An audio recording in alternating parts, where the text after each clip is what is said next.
Here's your typical issue with your four-wheel drive button on a Chevrolet. You have to push it really hard and it still doesn't work. We're going to show you how to fix that.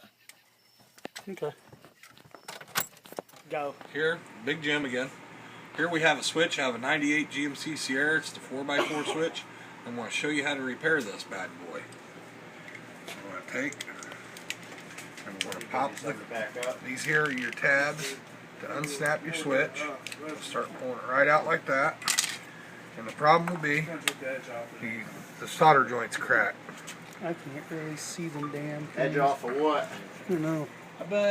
Since 3 o'clock. Okay. What I'm going to do here first, I'm going to just use some isopropyl alcohol.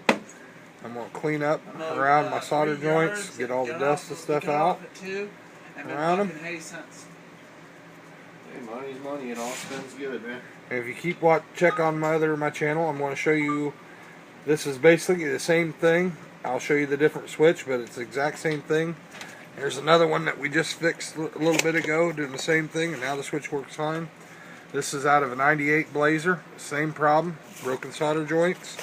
This will save you a heap of money fixing these yourself. I'm going to take my soldering iron, or silver solder. I only use silver bearing solder.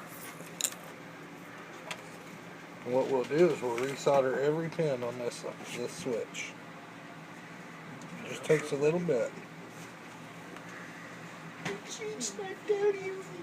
She's not dirty. This the what? You said what? Mustang. No, this is Peterbilt, John Deere, fucking Dale and flying shit. Killing fields coming to a state near you.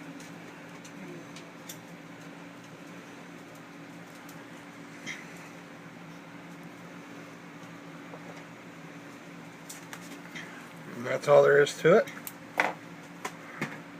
Now all we have to do is take our cover, just snap it back on, and we'll have the tech guys take it back out and put it in the truck, and let's make sure it works. Alright, so now we're going to hook this switch back up, and then we're going to give it a try again.